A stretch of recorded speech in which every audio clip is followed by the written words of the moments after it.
তন্ময়দা, বাংলা নিউজগ্রাফে নমস্কার। নমস্কার। প্রসঙ্গটা হচ্ছে বরানগর, কারণ আপনি নিজেও বরানগরের জন্ম, বরানগরে আপনার সমস্ত কিছু বেড়ে ওঠা।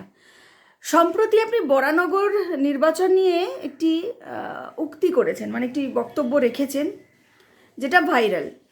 আপনি বলছেন যে এই যে উপনির্বাচন গেছে, সেখানে যদি আপনি বরানগর এবং সুজন চক্রবর্তী দমদম থেকে যদি না দাঁড়াতেন, তাহলে বিজেপি জিততো, এই ধরনের একটা ইঙ্গিত দিয়েছেন। তাহলে আপনি কি মনে করেন যে এখানে বিজেপি অনেকটা বরানগরে এগিয়ে আছে, মানে আপনারা দাঁড়িয়েছেন বলে বা ভোট কেটেছেন বলেই সায়ন্তিকা জিততে পেরেছে? আমরা ভোট কাটিনি, আমরা আমাদের ভোটটা পেয়েছি। এবার আমাদের ভোটটা পাওয়ার ক্ষেত্রে সুজন চক্রবর্তী প্রার্থী হওয়ার কারণে যতটা ভোট পেয়েছেন, ততটা ভোট লোকসভায় যদি আমি প্রার্থী হতাম, আমি বিশ্বাস করি আমি পেতাম না। ফলে সুজন চক্রবর্তী প্রার্থী হিসেবে যে ওয়েটটা ক্যারি করেছেন, যে ভোটটা সংগ্রহ করতে পেরেছেন, সেই ভোটটা আমি পেতাম না। এটা যদি আঙ্কিক নিয়মে সত্য হয়, তাহলে পরে সেই ভোটটা কে পেত, এই প্রশ্নটা এসে যায়। আমি নিশ্চিত করে বলতে পারবো না সে ভোটটা বিজেপি পেত, আমি নিশ্চিত করে বলতে পারবো না সে ভোটটা তৃণমূল পেত, আমি নিশ্চিত করে বলতে পারবো না সে ভোটটা নোটা পেত। কিন্তু আমি এটা নিশ্চিত করে বলতে পারবো যে আর পাঁচজন সাধারণ প্রার্থীর চাইতে সুজন চক্রবর্তী প্রার্থী হিসাবে বেশি ভোট পেয়েছেন। ফলে এই যে বেশি ভোট পাওয়া, এটাই তো ছিল আমাদের টার্গেট। আমরা নির্বাচনের আগে কি ঘোষণা করেছিলাম? দেশের নির্বাচন প্রধান শত্রু বিজেপি, আর এই রাজ্যে তৃণমূল সম্পূর্ণভাবে বিজেপির দোসর।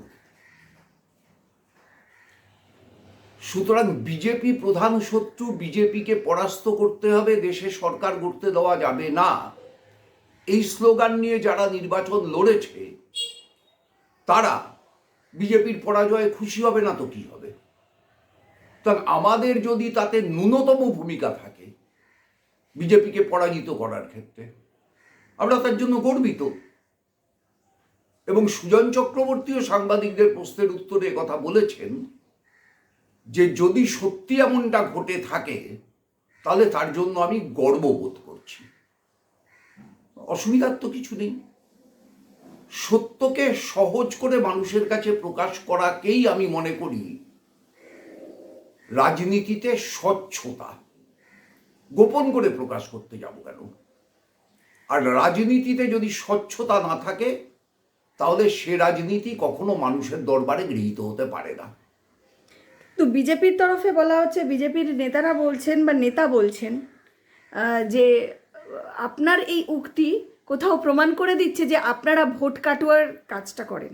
তাহলে আমি যদি বলি 2016 সালের বিধানসভা নির্বাচনে, যেখানে আমাদের সঙ্গে কংগ্রেসের আসন সমঝোতা হয়েছিল এবং আমরা উভয় মিলে 77টা আসন পেয়েছিলাম, সেখানে এই রকম 57টা আসন আমরা একদম নির্দিষ্ট করে বলে দিতে পারি যেখানে বিজেপির পাওয়া ভোট আমাদের বা কংগ্রেসের জয়ের পক্ষে বাধা হয়ে দাঁড়িয়েছিল। এবং আরও 41টা আসন এরকম নির্দিষ্ট করতে পারি যেখানে বিজেপির পাওয়া ভোট আমাদের জয়ের ক্ষেত্রে সামান্য পরিমাণে বাধার কারণ হয়েছিল। তাহলে 2016 নির্বাচনে বিজেপি কি তৃণমূলের পক্ষে ভোট কাটুয়া হিসাবে অংশ নিয়েছিল? বিজেপি যদি এটা পরিষ্কার করে বলে যে হ্যাঁ, 2016 নির্বাচনে তাদের উদ্দেশ্য ছিল বাম ভোট কেটে তৃণমূলকে আরেকবার সরকার করতে সাহায্য করা, তখন আমরা বিজেপির এই প্রশ্নের উত্তর দেওয়ার জন্য অগ্রসর হব, তার আগে হব না। তন্ময়দা, আপনি তো এই বরানগরের বাসিন্দা, বরানগরের জন্ম কর্ম সব কিছু, এবং বরানগর থেকেই আপনি নির্বাচনে লড়েছেন। এই যে বিধানসভা নির্বাচন আসছে, কি মনে করেন যে আমরা দেখেছি যখন প্রার্থী নির্বাচন হয় বা প্রার্থী দেওয়া হয়, অনেক সময় বাইরে থেকে প্রার্থী আনা হয় এবং সেই এলাকায় প্রার্থী করা হয়।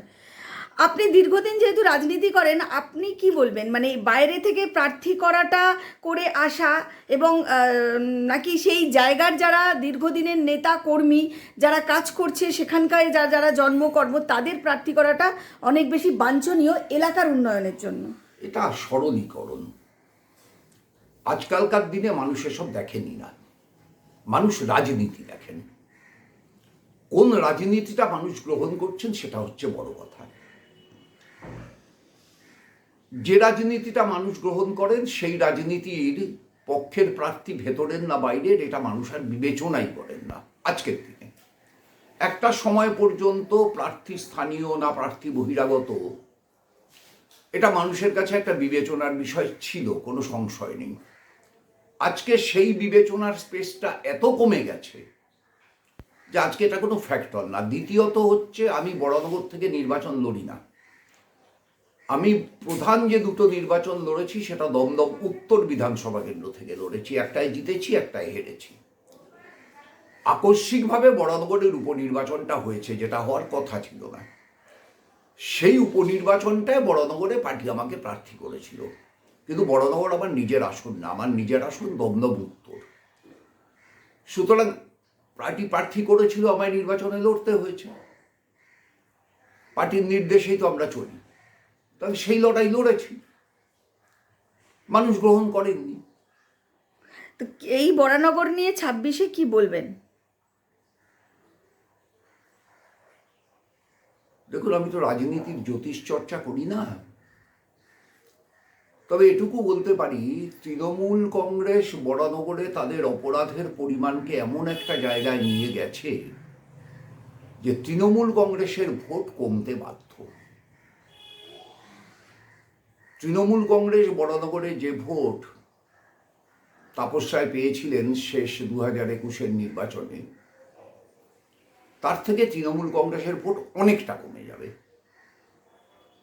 এখন সেই কমা ভোটটার অ্যাডভান্টেজ কতটা বামপন্থীরা নিতে পারবে, কতটা বিজেপি নিতে পারবে, কতটা কংগ্রেস নিতে পারবে, ওটা এক্ষুনি সুনির্দিষ্টভাবে বলবার মতো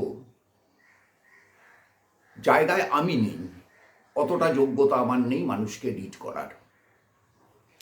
তন্ময়দা, প্রায় এই 1.5 বছরের মতন সায়ন্তিকা কাজ করলেন, মানে হয়ে যাওয়ার পর 1.5 বছর করলেন। বিভিন্ন জায়গায় পাড়া বৈঠক করছেন ছোট ছোট করে, এবং সেখানে মানুষের সাথে সমস্যা শুনছেন এবং সমাধান করছেন, চটজলদি সমাধান। কি বলবেন? এতদিন পর্যন্ত 1.5 বছর ধরে মানুষের সমস্যা শোনেননি, নিজের গান শুনিয়েছেন, নিজের নাচ দেখিয়েছেন। এখন নির্বাচনের সময় কিছু মানুষের সমস্যা শোনার নাটক করছেন। মানুষের সমস্যা শুনে জানতে হয় নাকি?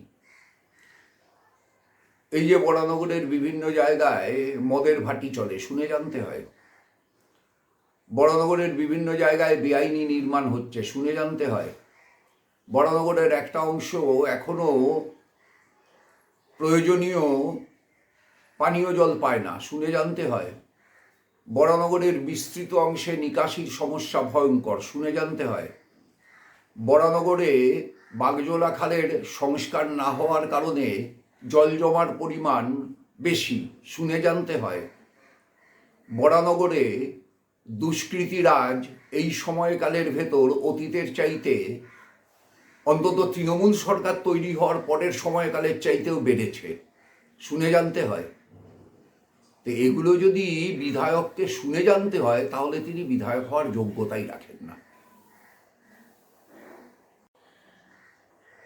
তন্ময়দা, এসআইআর নিয়ে কিন্তু বামপন্থীরাও মাঠে নেমেছে, ধর্নায় বসেছে, রাস্তায় নেমেছে, এবং বিভিন্ন দলই কিন্তু এই এসআইআর নিয়ে বিভিন্ন ধরনের উক্তি করছেন। মমতা বন্দ্যোপাধ্যায় তিনি ধর্মতলায় আবারও ধর্নায় বসছেন এই এসআইআর নিয়ে। তো বিষয়টা হচ্ছে, এই যে 60 লক্ষ থেকে 65 লক্ষ যে এখনও মানে জুডিশিয়ালের আন্ডারে আছে, তাদের যে প্রক্রিয়াটা চলছে, সামনে নির্বাচন, একটা টিম, গোটা টিম তারা দিল্লিতে আসছে, দিল্লি থেকে কলকাতায় আসছে। বিষয়টা হচ্ছে নির্বাচন ঘোষণা একদম সামনাসামনি। এই সময় বৈধ ভোটারের, প্রচুর বৈধ ভোটার আছে যাদের নাম বাদ গেছে, অনেকের নাম ডিলিটেড। এইরকম একটা পরিস্থিতিতে নির্বাচন ঘোষণা করা কি সম্ভব? আমরা তো বলেই দিয়েছি, এই 60,06,000 যাদেরকে লজিক্যাল ডিসক্রিপেন্সিতে রাখা হয়েছে, তাদের সমস্যার নিরসন না করে, সমাধান না করে, সমস্ত বৈধ ভোটারের নাম ভোটার লিস্টে থাকার গ্যারান্টি তৈরি না করে নির্বাচন করা যাবে না। আমাদের কথা স্পষ্ট। কিন্তু এই যে জ্ঞানেশ কুমারের টিম আসছেন, প্রায় 10-12 জনের ডেলিগেশন নিয়ে তারা আসছেন, বৈঠক করবেন, 10 তারিখ অবধি বৈঠক চলবে এবং সিদ্ধান্ত যত সম্ভব জানা যাচ্ছে যে মার্চের দ্বিতীয় সপ্তাহে এন্ডের মধ্যে নির্বাচন ঘোষণা করতে হবে, কারণ 1 মাস না থাকলে, ঘোষণা না করলে, নির্বাচন না হলে সেখানে তো সরকারের একটা টেনিয়রের ব্যাপার থাকে, তো নির্বাচনটা করতে হবে। সেখানে দাঁড়িয়ে এত ভোটার তারা বাদ গেছে, সেখানে এসআইআর প্রক্রিয়া এখনো পর্যন্ত চলছে, তাহলে কি করবেন? হতে পারে নির্বাচন কমিশন এবং মমতা ব্যানার্জি দুজনেই সেটা চাইছেন, বা দিল্লি এবং রাজ্য দুজনেই সেটা চাইছেন। কিন্তু মমতা বন্দ্যোপাধ্যায় তো ধর্নায় বসছেন এর বিরুদ্ধে। মমতা বন্দ্যোপাধ্যায় ধর্নায় বসছেন তো কি হয়েছে? মমতা বন্দ্যোপাধ্যায় তো প্রথমে বলেছিলেন উনি বেঁচে থাকতে এসআইআর হবে না। উনি তো এখনো বেঁচেই আছেন, এসআইআর তো হয়ে গেল। এবং গোটা এসআইআরকে সহযোগিতা করবার জন্য এলাকায় এলাকায় তৃণমূল কংগ্রেস ক্যাম্পও করলো। তাদের বিএলএরা বিএলওদের সঙ্গে লেগে থেকে বিএলওদের প্রভাবিত করবার চেষ্টাও করলেন। আপনি খেয়াল করলে দেখবেন যে এই যে 60,06,000 ভোটার যারা লজিক্যাল ডিসক্রিপেন্সিতে আছে, নির্বাচন কমিশনের পক্ষ থেকে বলা হচ্ছে এদের লজিক্যাল ডিসক্রিপেন্সিতে থাকার প্রধান কারণ হচ্ছে এআরও এবং এইআরওরা এদের নাম ঠিকমতো আপলোড করেননি। এটা নির্বাচন কমিশন বলছে। আচ্ছা, এই এআরও এবং এইআরও কারা ছিলেন? সব রাজ্য সরকারের অফিসার। তাহলে রাজ্য সরকারের অফিসাররা এই কাজটা বিনা পরিকল্পনায় করলেন না, নাকি আইপ্যাকের পরিকল্পনা অনুযায়ী করলেন না? প্রশ্নটা থাকছে, উত্তরটা নয় ভবিষ্যতের গর্ভে থাকে।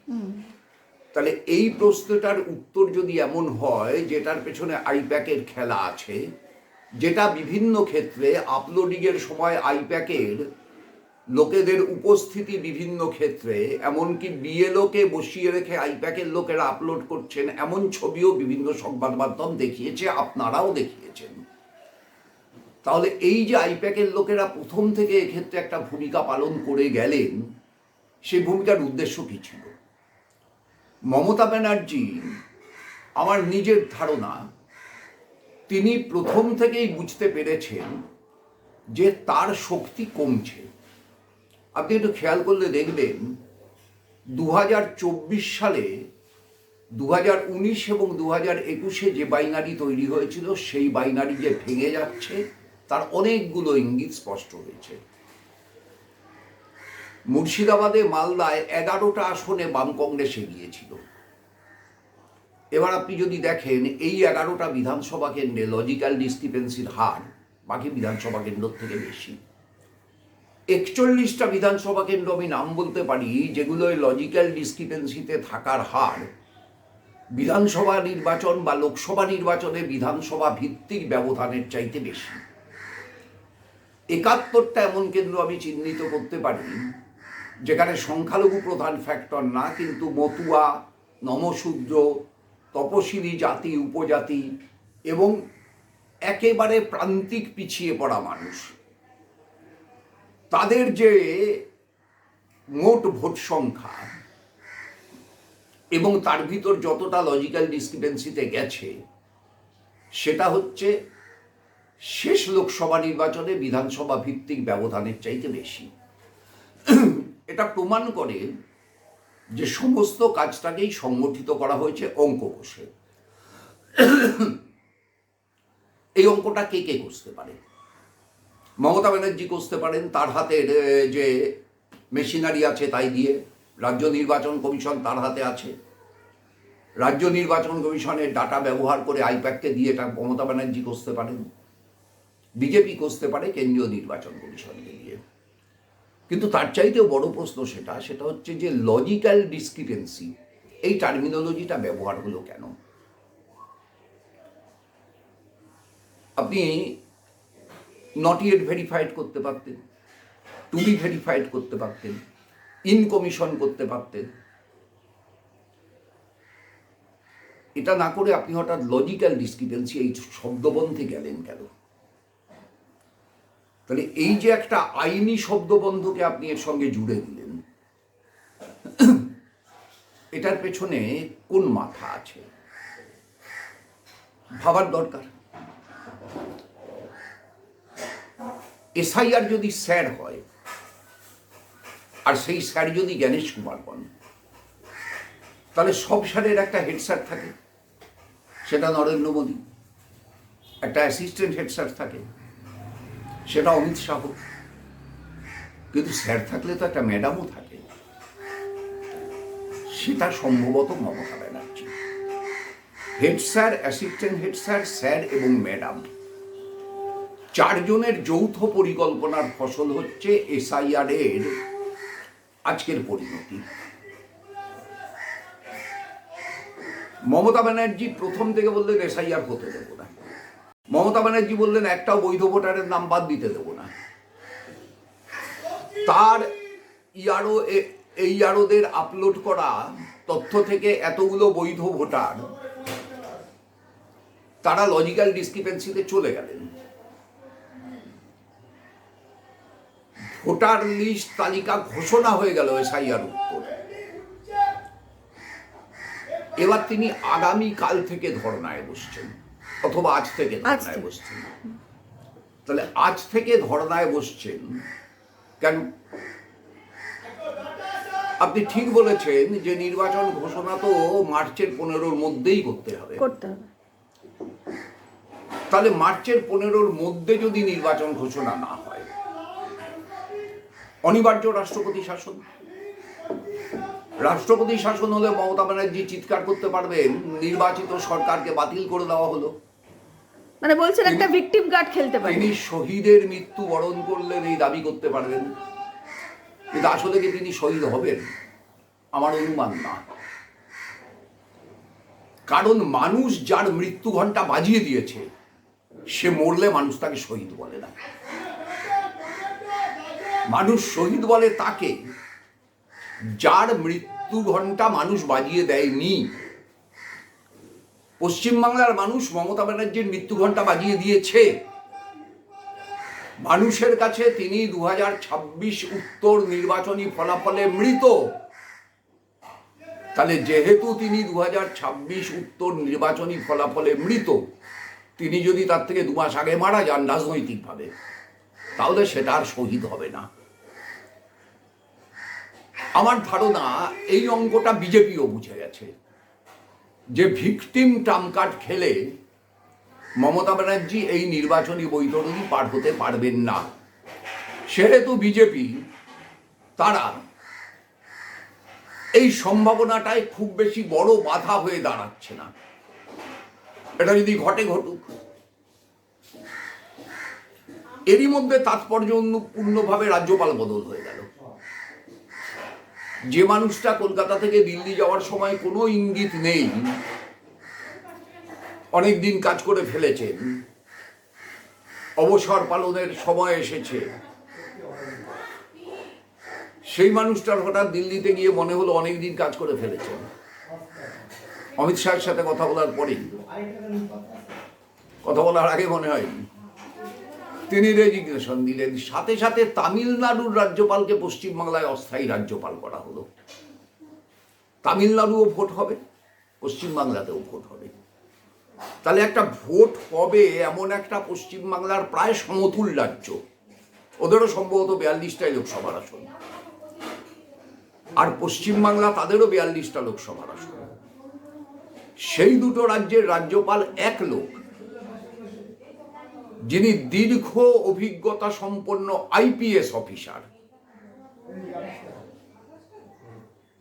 তাকে নিয়োগ করা। সব মিলিয়ে সিম্পল এরিথমেটিকের 2 আর 2 4 বোধহয় হচ্ছে না। সব মিলিয়ে বোধহয় 2 আর 2 অন্য কিছু হচ্ছে। সেই অন্য কিছুটা কি, সবাই সেটা বলে দেবে। তন্ময়দা, রাজ্যসভাতে তৃণমূল কংগ্রেসের তরফ থেকে বাবুল সুপ্রিয়, কোয়েল মল্লিক, রাজীব কুমার এবং মেনকা গুরুস্বামীকে পাঠানো হলো, এবং বিজেপির তরফ থেকে রাহুল সিনহা তিনি গেলেন কালকে রাজ্যসভায়, সবাই জমা করলেন তাদের সই করে পত্র। কিভাবে দেখছেন বিষয়টাকে? মমতা ব্যানার্জি আরএসএসকে খুশি করতে চাইছেন, আরএসএসকে খুশি করতে চাইছেন বলে মেনকা গুরুস্বামীকে প্রার্থী করলেন, রাজ্যসভায় পাঠালেন। রাজীব কুমারকে তার মমতা ব্যানার্জিকে রক্ষা করবার জন্য করা যাবতীয় অন্যায়ের পুরস্কার দিতে চাই। আমি মনে করি রাজীব কুমার এদেশের সেরা আইপিএস অফিসারদের একজন। যেভাবে তিনি সরকারকে রক্ষা করেছেন, এর জন্য যে কোয়ালিটির প্রয়োজন সেই কোয়ালিটিকে অসম্মান করা যায় না। মমতা ব্যানার্জি তার রিটার্ন দিলেন, কিন্তু সারদায় টাকা হারানো মানুষগুলোর কাছে কি রিটার্ন যাবে? যে লাল ডায়েরিটা রাজীব কুমার হাফিস করে দিলেন, যে পেনড্রাইভটা রাজীব কুমার হারিয়ে ফেললেন বা লুকিয়ে ফেললেন অথবা যত্ন করে নিজের সাথে রেখে দিলেন, কারোর হাতে যেতে দিলেন না, সেটা কোনোদিন প্রকাশ হবে না তারই বা গ্যারান্টি। সেটা প্রকাশের থ্রেট ছিল না তারই বা গ্যারান্টি।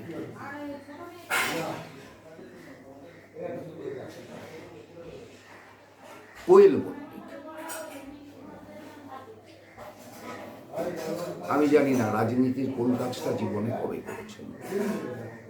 ভালো অভিনেত্রী, ওর বাবা খুবই ভালো অভিনেতা, আমি তার অভিনয়ের অত্যন্ত বড় ফ্যান, কিন্তু রাজনীতির জগতে কেন? কি করবে পার্লামেন্ট? কোয়েল মল্লিকের বক্তব্য যে মানুষের কাজ করার জন্য রাজনীতিতে আসা, মানে রাজনীতিতে এলে মানুষের কাজ করতে পারবে, মানুষের সেবা করতে পারবে। আচ্ছা, মানে সেটা এমপি হওয়ার পরে। এমপি না হয়ে মানুষের সেবা করবার কোনো সুযোগ ছিল না তার কাছে, অন্তত কোনোদিন করতে দেখা যায়নি।